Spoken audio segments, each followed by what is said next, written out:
All right, so today we're diving into Rich Dad, Poor Dad. Yeah. I feel like everyone's heard of this It's book. like a classic, right? Oh, yeah, it's Like, one of those, you see at the airport bookstore kind of thing. Exactly. But, even if you think you Rich Dad, Poor Dad, Mm-hmm. I think there's always like little nuggets you can pull out Right. and kind of rediscover even if you've read it before. Absolutely. So for anyone who maybe hasn't heard of Rich Dad, Poor Dad or just needs a little refresher, Yeah. it's basically about this idea of, the author, Robert Kiyosaki, grew up with kind of two dads. Two dads, two perspectives. Exactly right. Two different ways of looking at money. Yeah. So you've got his biological dad, who he calls Poor Dad. Mm-hmm. And then you've got his friend's dad, who he calls Rich Dad. Right. And it's all about contrasting their philosophies, their approaches to money. Yeah. It's fascinating how those two different mindsets play out. And what I always find so interesting is that Rich Dad, he didn't even graduate high school, but he had this incredible financial success. This understanding of how money works. Yeah, like there's this story in the book where Rich Dad buys this rundown mini golf course. Oh, yeah, I remember that. And Kiyosaki's like, why would you buy a mini golf course? Like Right, you're not going to go play mini golf all the time. exactly. And Rich Dad's like, no, I'm buying it for the cash flow. Yeah, the business. Like that's the way he's thinking. It's a totally different perspective. And it really gets you thinking differently about how we define success and, even how we're educated about money. That's one of Kiyosaki's biggest points, right? That traditional education doesn't really prepare us for the real world of finance. Totally. I mean, how many of us had like personal finance classes in school? Very few, I would say. Yeah, like maybe we learned like basic math, Yeah, balancing a checkbook if you were lucky. but not like investing, Not really, no. not like how to actually make your money work for you. And that's where those contrasting stories of his dads really hit home. Oh, absolutely. Like you've got Poor Dad, who's highly educated, HD. Yeah, he's got all the degrees, but he's constantly struggling financially. You're struggling with debt. And then you've got Rich Dad, who didn't even finish high school, Hmm. but he's building this empire based on like street smarts and Yeah. financial savvy. It really challenges our assumptions about what it takes to be successful. It does. Yeah. And this all kind of leads into what I think is one of the most important concepts in the book, this idea of assets versus liabilities. Yeah, this is where Rich Dad, Poor Dad really gets down to business. So basically, Kiyosaki says, forget what you've been told about assets and liabilities. Like a house is an asset, a car is an asset. Right. And no, not necessarily. Mm-hmm. He uses this example of a car versus a rental property. Oh, yeah, that's a classic. So your shiny new car, Yeah, the one you love. it's actually a liability. Because it's taking money out of your pocket. Every month, right? Ah. You've got payments, insurance, gas repairs. It's a money pit. But a rental property, even if it's a fixer-upper, Even if it needs some work. it has the potential to put money in your pocket. Exactly. Through rent, through appreciation.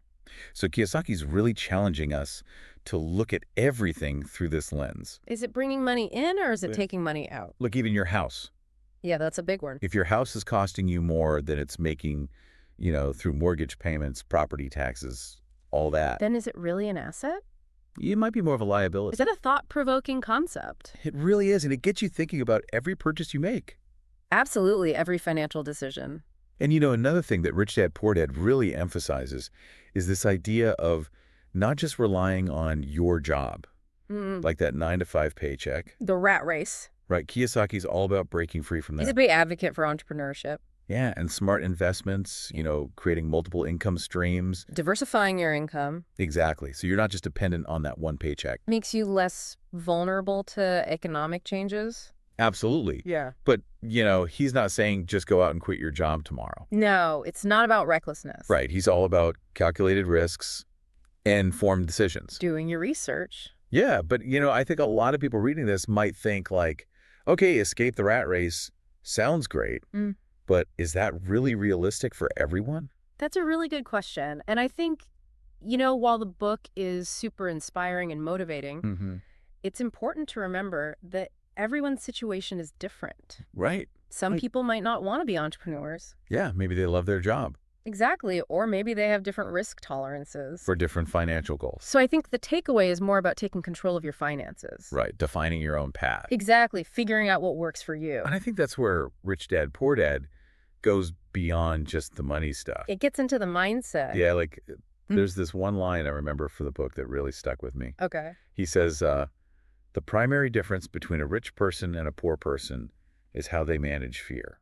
Oh, that's a powerful one. Isn't it? Yeah. Because it's saying that it's not just about the money itself. Mm-hmm. It's about our beliefs about money, Our attitudes. our fears, our anxieties. And how those can actually hold us back. Or propel us forward. Exactly. Yeah.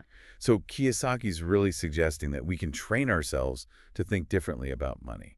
To see opportunities where others see risk. To be more open to taking calculated risks. To be comfortable with the unknown. Now, there is a part of the book where I think things get a little more, Complex. yeah, complex and maybe even controversial for some people. Okay. Yeah, I know what you're talking about. And that's when he gets into taxes and corporate structure. Yeah, that's where rich dad, poor dad can get a little bit deep in the weeds. It does. And, look, we're not tax experts. Right.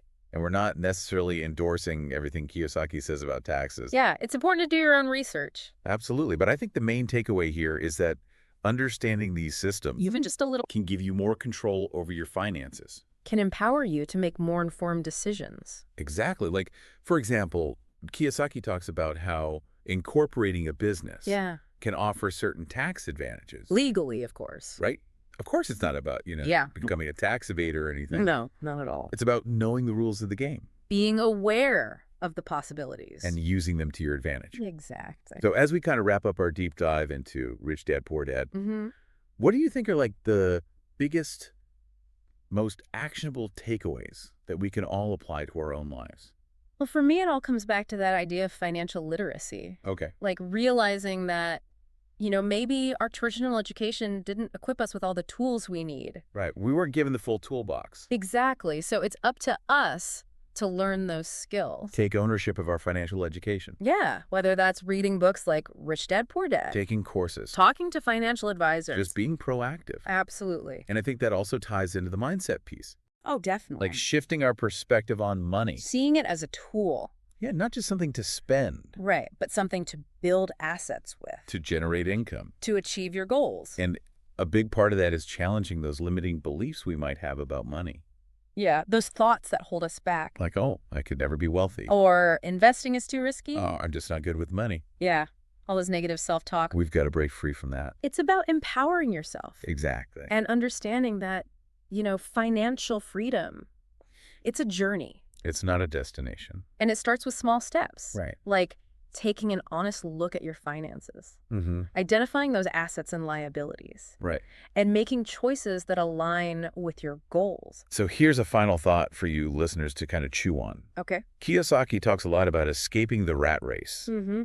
What does your ideal life outside of that rat race look like? Yeah, what does freedom mean to you? And what's one step you can take today Even a small step. to start moving towards that vision? That's a great question for everyone to consider. It is, and we'd love to hear your thoughts on this. Yeah, share your insights with us. Let's keep this conversation going. Absolutely. And keep exploring those financial possibilities. Because financial freedom is out there. It is. And it's attainable. If you're willing to put in the work. And change your mindset. All right, that's it for our deep dive into Rich Dad, Poor Dad. Thanks for joining us. Catch you next time. See you later. Bye. Bye.